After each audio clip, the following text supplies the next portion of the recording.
Whispering woods کی گہرائی میں، جہاں چاندنی کی روشنی نے درختوں کو چاندنی میں ڈھانپ دیا، وہاں لیرا نامی ایک پری رہتی تھی۔ اس کے پروں کے رنگوں کے کلیڈوسکوپ سے چمک رہے تھے۔ لیرا نے اپنے دن روشنی کو دھنوں میں بننے میں گزارے، جس نے جنگل کو زندہ رکھا۔ یہ راز صرف جادوئی مخلوق کو معلوم تھا جو اسے گھر کہتے تھے۔ ایک ستارے کی رات لیرا نے ایک آواز سنی، ایک دھیمی گونجتی ہوئی گونج جو درختوں میں لہرائی دکھائی دیتی تھی۔ آواز کے بعد ایک کیل نامی جن نمودار ہوا جو ہوا کی تنہا رخ تھا۔ وہ کسی بھی مخلوق کے برعکس تھا جو اس نے دیکھا۔ بلند و بالا اور گھومتے بادلوں میں لپٹی، اس کی آنکھیں ایک اداسی سے چمک رہی تھیں جس نے اس کے دل کو چھید لیا۔ کیل ایک قدیم لعنت میں جکڑا ہوا تھا جو بغیر آرام کے آسمانوں میں گھومنے کے لیے برباد تھا۔ اس کا گانا اس کا واحد سکون تھا، زندگی کی آرزو کی ایک لوری جسے وہ کبھی چھو نہیں سکتا تھا۔ لیرا اس کی حالت سے متاثر ہو کر اس کے پاس ایسی دلیری کے ساتھ آئی جس نے خود کو بھی حیران کر دیا۔ جب ستارے تمہارے لیے چمکتے ہیں تو تم غم کیوں گاتے ہو؟ لیرا نے اس سے پوچھا۔ کیل اس کی موجودگی سے چونک کر مڑا۔ وہ زمین والوں کے لیے چمکتے ہیں، میرے جیسے آوارہ سائے کے لیے نہیں۔ شاید میں آپ کو سکھا سکتی ہوں کہ کس طرح تعلق رکھنا ہے، اس نے سرگوشی سے کیل کے کانوں میں کہا۔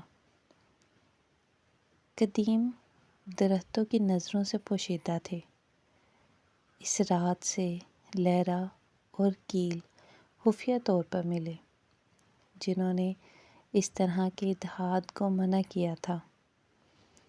اس نے اسے زمین کی زبان سکھائی، سورج کی گرمی کو کیسے محسوس کرنا ہے، پتوں کی سڑسڑاہٹ کو سننا ہے اور ہوا کے ساتھ رقص کرنا ہے۔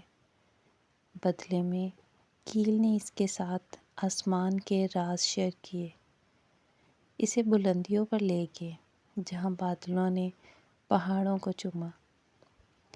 لیکن ان کی محبت کا دھیان نہیں گیا۔ The garden of the woods, ایک سخت بزرگ روح نے لیرا کا سامنا کیا۔ تمہارا رشتہ غیر فطری ہے۔ ایک پری اور جن دنیا کے توازن کو کھولے بغیر اپنی زندگیوں کو ایک ساتھ نہیں باندھ سکتی۔ لیرا ثابت قدم رہی۔ تو پھر دنیا کو کھولنے دو، محبت کے بغیر توازن کیا ہے؟ کیل نے اس کی مخالفت سے متاثر ہو کر خود کو کھو دینے کا فیصلہ کیا۔ کیل، اگر تم چاہتے ہو کہ ہم ایک ہوں تو تمہیں خود کو فانی کرنا ہوگا، ورنہ تم اپنے آپ کو اور اپنی لاقانونیت کو کھو دو گے۔ کیل کا جسم بادل کے بجائے خون اور گوشت سے جڑنے لگا۔ کیل نے اپنے آپ کو لیرا کے حوالے کر دیا، جو زمین سے جڑا ہوا تھا لیکن لیرا سے محبت کے لیے آزاد تھا۔ دونوں نے مل کر سپرنگ ووڈس کے دل میں ایک گھر بنایا، جہاں لیرا کی روشنی اور کیل کے گانوں نے ایک ہم آہنگی بنی جس نے جنگل کو زندہ رکھا۔ اور اگرچہ ان کا وقت عارضی تھا، ان کی محبت زمین کی نبض بن گئی، ایک ایسی کہانی جو درختوں نے ہمیشہ کے لیے سرگوشی کی۔